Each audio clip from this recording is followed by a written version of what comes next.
परमात्मने नमः। महर्षि पतंजलि कृत योग दर्शन प्रत्यक्षानुभूत व्याख्या। महर्षि पतंजलि कृत योग दर्शन के 4 पाद अर्थात 4 अध्याय हैं। समाधिपाद, साधनपाद, विभूतिपाद और कैवल्यपाद। समाधिपाद का पहले वर्णन कर उन्होंने योग की विशेषताओं पर प्रकाश डाला, जिससे रुचि जागृत हो। वहां तक पहुंचने की साधना बता दी। साधना से ईश्वरीय विभूतियों का प्राकट्य होगा और अंत में अविनाशी परम पद कैवल्य पद की प्राप्ति का विधान प्रस्तुत किया गया है। प्रथम अध्याय समाधिपाद। शास्त्र के आरंभ में ही प्रश्न स्वाभाविक है कि योग मूलतः है क्या?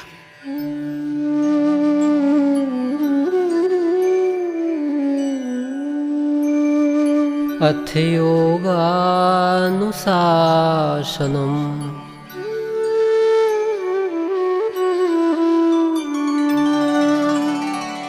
अब आरंभ करते हैं योग शास्त्र। योग है क्या? योग एक अनुशासन है। अनुशासित किसे करें? पास पड़ोस को, एक दूसरे को, एक देश दूसरे देश को? एकांत में चिंतन करने वाला किसे अनुशासित करे? नियंत्रित किसे करना है? इस पर कहते हैं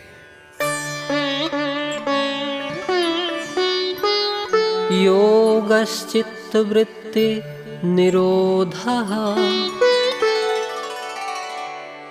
चित्त की वृत्तियों का निरोध अर्थात सर्वथा रुक जाना योग है। वृत्ति तो एक तरंग है, मन में उठने वाली संकल्पों की लहर। उसका सर्वथा रुक जाना, अचल स्थिर ठहर जाना योग है। मान लें अथक परिश्रम कर किसी ने चित्त वृत्तियों का निरोध कर ही लिया, तो उससे लाभ? तदा द्रष्टुः स्वरूपेव स्थानम्। उस समय दृष्टा की अपने रूप में स्थिति हो जाती है। दृष्टा आत्मा जो चैतन्य है, सर्वथा निर्मल है, अपने ही परमात्म स्वरूप में स्थित हो जाता है। वृत्तियों के निरोध से यही लाभ है, यही प्राप्ति है, नैष्ठिकीम सिद्धि या परम तत्व का विदित होना। प्रश्न उठता है, चित्त वृत्तियों का निरोध होने से पहले क्या दृष्टा अपने स्वरूप में स्थित नहीं रहता? उस समय दृष्टा का क्या स्वरूप रहता है? इस पर कहते हैं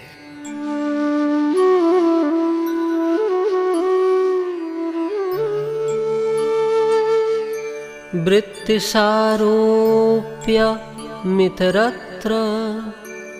दूसरे समय में दृष्टा का वृत्ति के सदृश स्वरूप होता है। जैसी वृत्ति वैसा पुरुष, वही है आप। लोग कहते हैं मैं तो शुद्ध हूं, आत्मा हूं, किंतु यह महापुरुष कहते हैं कि जैसा वृत्ति का प्रवाह है वैसा ही पुरुष का स्वरूप है। अर्जुन के प्रश्न करने पर कि भगवान, इस शास्त्र विधि को त्याग कर किंतु पूर्ण श्रद्धा से युक्त होकर जो भजते हैं, उनकी क्या गति होती है? भगवान ने कहा, अर्जुन, पुरुष श्रद्धामय है। एक भी पुरुष सृष्टि में ऐसा नहीं है जिसमें श्रद्धा न हो। जो जैसी श्रद्धा वाला है स्वयं भी वही है। यही महर्षि पतंजलि भी कहते हैं कि जैसी वृत्ति वैसा पुरुष। चित्त वृत्ति निरोध और स्वरूप में स्थिति से पूर्व वृत्ति का जैसा प्रवाह है, वैसा ही आपके लिए दृष्टा है। वृत्ति से होकर परमात्मा का उतना ही प्रतिबिंब प्राप्त होगा। प्रश्न उठता है, यह वृत्ति क्या है? वृत्तियों का स्वरूप क्या है?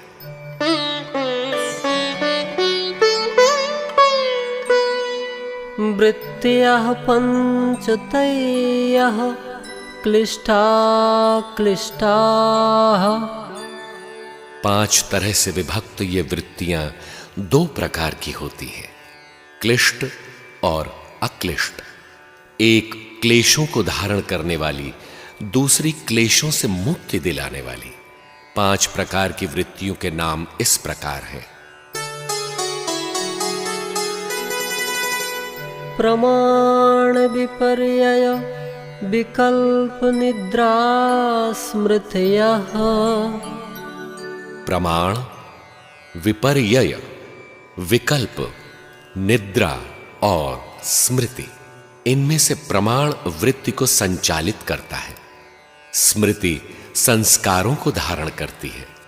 मूलतः वृत्तियां 2 हैं, विपर्यय और विकल्प। विपर्यय वृत्ति मिथ्या ज्ञान की संवाहिका है, तो विकल्प वृत्ति अपौरुषेय शब्द, दृष्टा दृश्य के संयोग से मिलने वाले शब्द को समझकर चलती है। एक वृत्ति निद्रा है, यह संपूर्ण वृत्तियों की सुप्तावस्था है। इसमें न तो अज्ञान की जड़ता या व्यर्थ ज्ञान की जकड़न है और न शब्द ज्ञान से उत्पन्न वस्तु अर्थात दृष्टा का विकल्प ही है। यह जड़ शरीर तक ही सीमित है, जो है ही नहीं। भूतादिकों के शरीर जिनका अस्तित्व नहीं है, अभाव है, वहीं तक सीमित है। यह वृत्ति की निद्रा अवस्था है।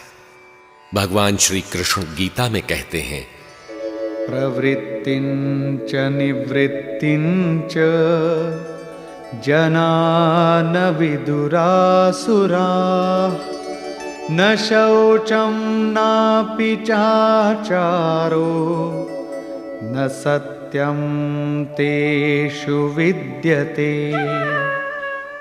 अर्जुन, आसुरी वृत्ति वाले लोग कार्यम कर्म में प्रवृत्त होना और अकर्तव्य कार्य से निवृत्त होना नहीं जानते, अर्थात करने योग्य क्या है उसे न जानते हैं, न प्रवृत्त होते हैं, तथा न अकर्तव्य कर्म समझते हैं, न उससे निवृत्त होना जानते हैं।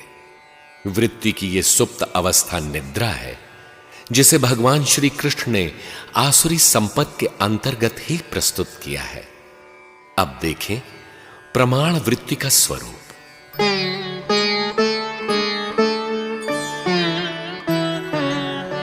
प्रत्यक्षानुमानागमा